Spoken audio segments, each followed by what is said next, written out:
Hello गरुडेरियंस and welcome back to the channel. अगर आप इस चैनल पे नए हैं तो चैनल को कर लीजिए सब्सक्राइब।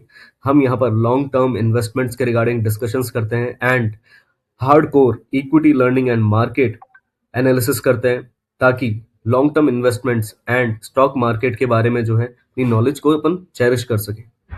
मार्केट की बात कर लेते हैं। ऐसी कई सारी सिचुएशंस हो रही हैं मार्केट के अंदर, जो मार्केट को ऊपर जाने में जो है इतना बल नहीं दे पा रहा है। देखिए, अभी कई सारे रिजल्ट्स के टाइम चल रहे हैं, Q3 के रिजल्ट्स के टाइम चल रहे हैं, जियोपॉलिटिकल इश्यूज चल रहे हैं। इसके बीच में अगर मार्केट को देखें तो सेंसेक्स 244 डाउन है पॉइंट्स, एंड अगर अपन निफ्टी की बात करें तो वो भी डाउन है। निफ्टी जो है 66.70 पॉइंट्स अभी डाउन चल रहा है। खैर, ये जो रेड रेड मार्केट के अंदर सिचुएशंस चल रही हैं, कई सारे इन्वेस्टर्स यही देख रहे हैं कि काफी लंबे टाइम से जो है मार्केट जो है कंसोलिडेशन जोन के अंदर फंसा हुआ है। खैर, जो साल की शुरुआती जो दौर थे वो तो काफी बढ़िया थे, मार्केट ने ऑल टाइम हाई बनाया। और मगर मार्केट के अंदर अभी चल क्या रहा है, मार्केट जो है ऊपर क्यों नहीं जा रहा है, या फिर मार्केट कंसोलिडेशन जोन में चल क्यों रहा है। सबसे पहले अपन देखेंगे कि मार्केट जो है डिपेंडेंट है इस टाइम पे Q3 रिजल्ट्स के ऊपर। तो सबसे पहले अपन रिजल्ट का सेक्शन ले लेते हैं, जिसके अंदर HDFC AMC के जो हैं वो बहुत ही बढ़िया रिजल्ट्स आए हैं। उसके अंदर रेवेन्यू उनका जो है वो कम से कम 934 से लेकर के 1074 करोड़ रुपीस तक ईयर ऑन ईयर ग्रोथ हुआ है। देखो, नेट प्रॉफिट के अंदर भी उन्होंने बढ़िया एक ग्रोथ दिखाई है। मगर टाटा एलएक्सआई को देखे तो कम से कम 5% से ज्यादा नीचे चला गया, जबकि अपग्रेड किया गया था टाटा एलएक्सआई को गोल्डमैन सैच के थ्रू। खैर, हो सकता है ये एक सेल ट्रिगर हो and we have taken it wrong. Tata Elxsi हो गया, इन्फोसिस हो गया, आईटी कंपनीज हो गई, इनके अंदर एक लेबर लॉ के रिगार्डिंग जो है इनको जो अमाउंट है, कुछ अमाउंट जो है अलग से रखना था रिजर्व के रूप में। उसकी वजह से आप देखोगे कि इन्फोसिस एंड टाटा एलएक्सआई के अंदर जो है एक नेगेटिव जो है बैलेंस शीट क्रिएट हो गई। मार्केट के अंदर देखो, इनका बिजनेस काफी अच्छा है एंड लॉन्ग टर्म के अंदर बिजनेस और अच्छा जाएगा, तो इन्फोसिस ने जो है अपने आने वाले ग्रोथ जो इनके प्रोजेक्शंस हैं वो बढ़ा दिए हैं, 3.5 तक कर दिए हैं।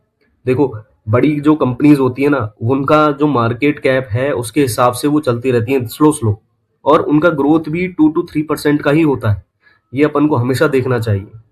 लॉन्ग टर्म के अंदर जो इन्वेस्टमेंट क्राइटेरियाज होते हैं वो अपने जियोपॉलिटिकल इश्यूज के रिगार्डिंग एंड अदर जो फंक्शनैलिटीज होती है मार्केट के रिगार्डिंग, उसके उसके ऊपर देख करके ही अपन को करने चाहिए। अब जैसे वेदांता की एक न्यूज आई है मार्केट के अंदर कि वेदांता जो है वैल्यू अनलॉकिंग कर रहा है। अभी वैल्यू अनलॉकिंग क्या होता है, सबसे पहले वो जान लेते हैं। देखो, वैल्यू अनलॉकिंग मतलब कोई पोटेंशियल है किसी शेयर का या फिर किसी कंपनी का, और उसको बढ़ाने के लिए जो है कुछ स्टेप्स लिए जाएं। वैल्यू अनलॉकिंग मेजरली तब होता है जब किसी भी एक बिजनेस के अलग अलग छोटे छोटे और बिजनेसेस हो, यानी कि एक कोई बड़ी कंपनी हो जैसे रिलायंस, और उसके अगर टुकड़े कर दिए जाए, जैसे कि रिलायंस जियो हो जाए, रिलायंस पेट्रोलियम हो जाए, रिलायंस रिटेल हो जाए। देखो कितने सारे काम कर रही है, राइट। वैसे वेदांता भी जो है वो डीमर्जर कर करके वैल्यू अनलॉकिंग करना चाहता है। अच्छा, एक और एग्जाम्पल अपन देख लेते हैं, बिकॉज एग्जाम्पल से अपन को और अच्छा समझ में आएगा। आईटीसी देख लेते हैं। रिसेंटली आईटीसी का जो है होटल वाला जो बिजनेस है वो अलग हो गया, राइट। क्योंकि आईटीसी के ऊपर हर बार जो उनके टबैको के जो प्रोडक्शंस हैं एंड जो उनका बिजनेस है उसके ऊपर टैक्स लगते हैं, जिसकी वजह से जो उनका होटल बिजनेस है उसकी फुल पोटेंशियल में अंदर उस शेयर के अंदर दिखता नहीं है।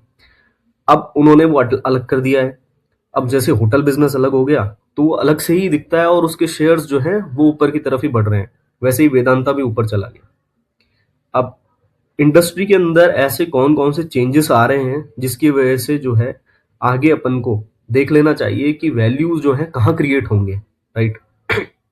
देखें तो सबसे पहले मार्केट के अंदर जो भी टेक टेक से रिलेटेड जो भी कंपनीज थी वो अब एआई एंड ऑटोमेशन पे शिफ्ट हो रही है। पहले क्या होता था 90s के टाइम पे, जितने ज्यादा आपके पास लोग होंगे ना, कॉलिंग सेंटर होंगे या फिर आईटी के लोग होंगे, उतना बेटर होगा। पर अब ऐसा नहीं है। Same scenarios retail and FMCG के साथ है। देखो, पहले HUL हो गया, एक किराने की दुकान हो गई, उस पर डिस्ट्रीब्यूशन होता था। मगर अब क्या हो गया, जोमेटो आ गया, स्विगी आ गया, Tier 1 Tier 2 यहाँ तक कि Tier 3 तक जो है जोमेटो, स्विगी, इंस्टामार्ट आ चुका है। और वहां पर क्या हो रहा है, ये जो बड़ी कंपनीज का एडवांटेज था ना वो वैनिश हो गया है, खत्म हो गया है। उसकी वजह से अब जो है उनको भी दिक्कत आ रही है। सो ये आने वाले टाइम के ऊपर हो सकता है जो स्टॉक्स हैं उनमें इतनी ग्रोथ ना हो, कंपनी जो है नीचे की तरफ चले जाए। आगे अगर बढ़ते हैं तो अपन सबसे पहले जान लेते हैं कि सबसे बड़ी जो जियोपॉलिटिकल इशू है अभी जो है, कुछ टाइम पहले वेनेजुएला के साथ चली और अब चल रही है यूएसए की ईरान के साथ। हो सकता है इसके बाद कंबोडिया के साथ चले या फिर कभी इन फ्यूचर रशिया के साथ चले। ऑयल प्राइसेस अब तक तो नहीं बढ़े थे, मगर हो सकता है आने वाले टाइम के ऊपर बढ़ेंगे। ये सबसे पहले तो अपनी जीडी के ऊपर, जीडीपी जो है उसकी ग्रोथ रेट के ऊपर एक नेगेटिव इफेक्ट डालता है। अगर इन्फ्लेशन बढ़ जाएगा, क्रूड ऑयल बढ़ जाएगा, देखिए थोक महंगाई बढ़ जाएगी, तो आरबीआई को क्या होता है कि मतलब दिक्कत होती है इन्फ्लेशन से रिगार्डिंग, और मार्केट जो है कंटिन्यूसली जो है एक जोन में फंस जाता है काफी लंबे टाइम तक। फिर गवर्नमेंट को जो है इनपुट डालना पड़ता है, फंड्स का इनपुट, ताकि इकोनॉमी को जो है बूस्ट मिल सके। अब इसके अलावा अपन ये देख लेते हैं कि आने वाले टाइम के अंदर मार्केट सिनेरियोज क्या रहेंगे आने वाले जो है 3-4 दिन। अब मार्केट 2 दिन और चालू है, तो क्या मार्केट के अंदर सेल ऑफ आने वाला है? देखो मार्केट के अंदर कई सारी चीजें चलती हैं, अपन को सिर्फ ये नहीं देखना चाहिए कि मतलब ऊपर ऊपर से Q3 के क्या रिजल्ट्स आ रहे हैं। Geo political issues, tensions and long term growth के हिसाब से भी सोचना चाहिए, राइट? अगर आपको यहाँ तक कोई भी वैल्यू जो है आपको क्रिएट हो रही है आपके लर्निंग के ऊपर, so you can subscribe the channel and thank you for watching the video. इसी के साथ मैं कहता हूँ अलविदा। धर्मो रक्षित रक्षित है।